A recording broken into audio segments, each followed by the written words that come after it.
இருந்த அந்த நாள் மே 4ஆம் தேதி என்னென்ன வாய்ப்புகள் இருக்கு, யார் ஜெயிக்க போறா, யாராலையும் யூகிக்க முடியாத ஒரு தேர்தலாக 2026 சட்டமன்ற தேர்தல் அமைஞ்சிருக்கு.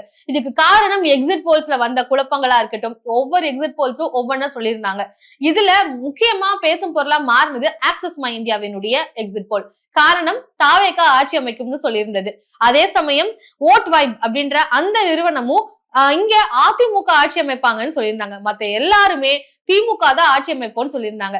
சோ இப்படி ஆக்சிஸ் மை இந்தியாவினுடையதா இருக்கட்டும், அதே சமயம் லேட்டா இருக்கிறதுலே லாஸ்டா வந்த சாணக்கியாவினுடைய ரிப்போர்ட் படி என்னென்ன வாய்ப்புகள் இருக்கு. தமிழ்நாட்டில் 3 சீனாரியோஸா நம்ம பிரிக்கிறோம். இந்த 3 சீனாரியோஸ்ல எது வேணாலும் நடக்கலாம் அப்படின்றதுதான் இந்த ரிப்போர்ட்ஸை வச்சு பார்க்கும்போது.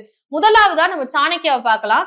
சாணக்கியாவோட ரிப்போர்ட்ல என்ன சொல்லியிருக்கிறாங்கன்னா 125 சீட்டு டிஎம்கே, அதே மாதிரி அதிமுக 45 சீட்டுன்னு சொல்றாங்க, தாவேகா 63 சீட்டு. இப்போ இந்த கவுண்டிங் போயிட்டு இருக்கக்கூடிய இந்த சூழல்ல எக்ஸிட் போல்ஸ்ல வந்த ஒரு ரிசல்ட் தான் இது. சாணக்கியா ஒரு நீண்ட நாட்களா இருந்துட்டு இருக்கக்கூடிய ஒரு நிறுவனம். எப்பவுமே கருத்து கணிப்பு அவங்களுக்குன்னு ஒரு ஸ்பெஷல் வேல்யூ இருக்கு. அவங்க கொடுத்திருக்க நிலவரம் படி திமுக ஆட்சி அமைக்கும்னு சொல்லியிருக்காங்க. சோ இந்த ஒரு ரிப்போர்ட்டை நம்ம 3ஆ பிரிக்கிறோம். அதாவது 3 வாய்ப்புகள் இந்த ரிப்போர்ட் படி நடந்துச்சு அப்படின்னா என்னென்ன வாய்ப்புகள் எல்லாம் இருக்கு அப்படின்றத பார்ப்போம். முதலாவதா 125 அப்படின்னா திமுக மெஜாரிட்டியா ஆட்சி அமைப்பாங்க. ஒரு பெரும்பான்மையான கவர்மெண்ட் ஃபார்ம் பண்றதுக்கு 118 சீட்டு தேவை.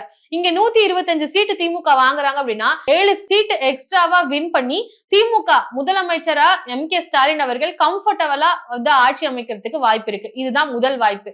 2வது வாய்ப்பு என்னன்னு பாத்தீங்கன்னா, இப்போ தாவேகா 63, அதிமுக 45 சீட்டு.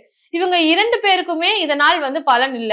இப்போ 2 பேருமே கூட்டணி அமைக்கிறாங்கன்னு வச்சுக்கோங்களேன். இவங்க அதிமுக போய் தாவேகாவை வந்து பேக்கப் பண்றாங்க. நான் மென்ஷன் பண்றேன், ஏடிஎம்கே தானே தவிர என்டிஏ அலையன்ஸ் இல்ல. ஏடிஎம்கே டிவிகேவை பேக்கப் பண்ணாங்க அப்படின்னா 108 சீட்டு. அப்ப கூட மெஜாரிட்டி ஃபார்ம் பண்ண முடியாது. 118 வேணும் மெஜாரிட்டி அமைக்கிறதுக்கு.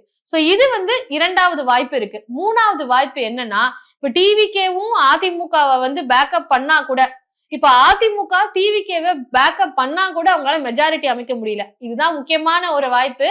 என்னன்னு பாத்தீங்கன்னா, திமுக கூட்டணியில நீண்ட நாட்களாக ஒரு லீகசியை மெயின்டைன் பண்ணிட்டு இருக்கக்கூடிய காங்கிரஸ் திமுகவை டம்ப் பண்ணிட்டு தாவேகாவுக்கு பேக்கப் பண்ணாங்க அப்படின்னா தாவேகா கம்ஃபர்டபுளா ஆட்சி அமைக்கிறதுக்கும் வாய்ப்பு இருக்கு.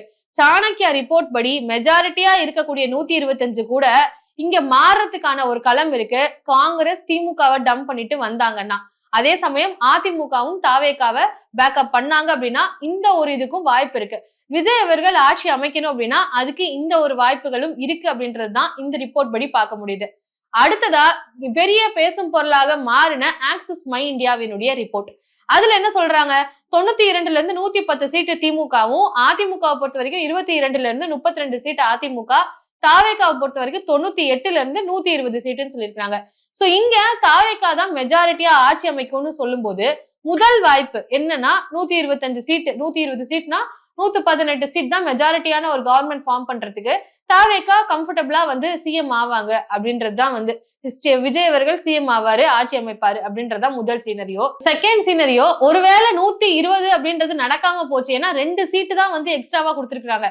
ஒருவேளை 100 சீட்டு 115 சீட்டு வந்தா கூட அங்க தாவேகாவால வந்து மெஜாரிட்டியா அமைக்க முடியாது.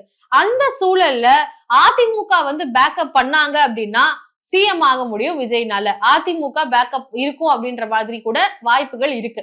3வது வாய்ப்பு என்னன்னு பாத்தீங்கன்னா, ஒருவேளை டிவிகே வந்து மெஜாரிட்டி அமைக்க முடியாம போச்சு, மெஜாரிட்டியான ஒரு கவர்மெண்ட் ஃபார்ம் பண்ண முடியாத அளவுக்கு தான் சீட்ஸ் வந்து அவங்களுக்கு கிடைச்சிச்சு அப்படின்னா, அந்த என்டிஏ அலைன்ஸ்ல இருந்து என்டிஏ கூட்டணி வந்து இங்க இவங்களுக்கு பேக்கப் பண்ணாங்க. ஒருவேளை என்டிஏ பேக்கப் பண்ணலாம், இல்ல அதிமுக பேக்கப் பண்ணலாம்.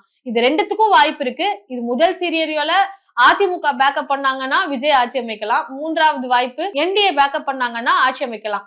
இந்த என்டிஏவா இல்ல அதிமுகவா அப்படின்றது அங்க வாங்க போற சீட் ஷேரிங்க மையப்படுத்தி தான் இருக்க போகுது. எந்த இடங்கள்ல வந்து வாக்கு பிரிக்கிறாரு, யாருடைய வாக்குகளை பிரிக்கிறாரு அப்படின்றத அடிப்படையில தான் யாருடைய கூட்டணி அமையும், அதிமுக கூட்டணியா என்டிஏ கூட்டணியா, அது அந்த சிச்சுவேஷன் தான் தீர்மானிக்க போகுது.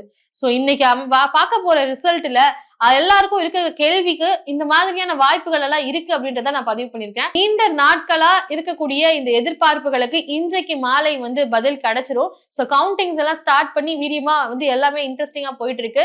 இதுதான் இன்னைக்கு இருக்கக்கூடிய வாய்ப்புகள் எக்ஸிட் போல்ஸ் அடிப்படையில. சோ என்ன நடக்க போகுது பார்க்கலாம்.